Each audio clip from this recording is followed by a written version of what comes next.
ইয়া, এই নাও এখানে 5,000 টাকা আছে। বাবা, এই নাও এখানে 50,000 টাকা আছে।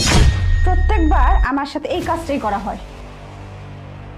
বাবা, আমি বুঝতে পারলাম না বৌমা এভাবে চলে গেল কেন? বাবা, তোমার এগুলো নিয়ে চিন্তা করতে হবে না, এই বিষয়গুলো আমি দেখব, ঠিক আছে?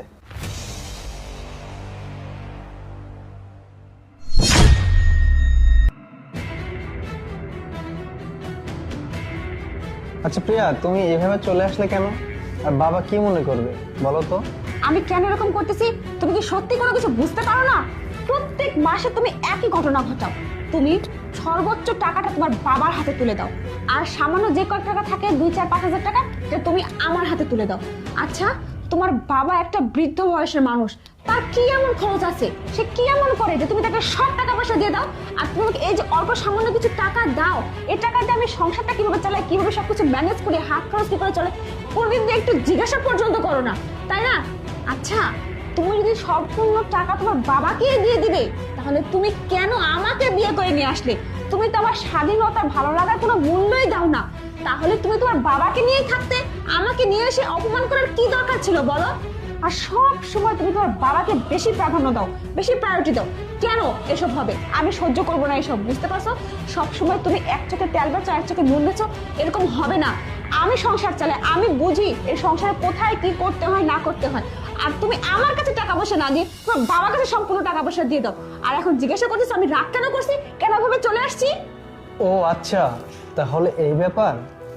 প্রিয়া, আমাদের বাড়ির তো মালিক আমার বাবা, তাই না?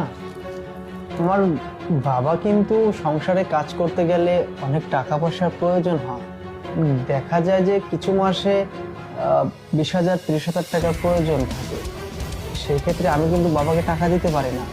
বাবা কিন্তু ওই টাকাটা অন্য কোথাও থেকে ম্যানেজ করে সংসারটা ঠিক মতো চালিয়ে যায়, যার কারণে আমি বাবাকে এই টাকাগুলো দিই। আর তোমার প্রতি মাসে যে 4-5 হাজার টাকা হাত খরচ লাগে, সেই জন্য তোমাকে আমি 5,000 টাকা করে দিই, আর বাকি টাকাগুলো বাবাকে দিই যেন সংসারটা সুন্দর মতো চালাতে পারে। শোনো আরিফ, আমি তোমাকে যে সমস্ত কথা বললাম তুমি তো সেই সমস্ত কথা রিপিটই আবার আমাকে শুনিয়ে দিলে। আমি এত কথা বুঝি না, আমি হচ্ছে এই বাড়ির বউ হিসেবে ধরতে গেলে আমি এই বাড়ির কর্ত্রী। এবারে তো কোথায় কি করতে হবে না করতে হবে সেটা আমি বুঝবো, সেসব দায়িত্ব তো আমাকেই পালন করতে হবে, তাই না? তাছাড়া দেখো, তোমার বাবা একজন বৃদ্ধ মানুষ, সে 2 দিন পর নাও থাকতে পারে দুনিয়াতে, আজকে আছে সে কালকে নেই। তাহলে এই সমস্ত সংসারের দায়িত্ব কি আমার বুঝে নিতে হবে না? আমাকে তো দায়িত্ব নিতে শিখতে হবে, আমাকে তো সংসার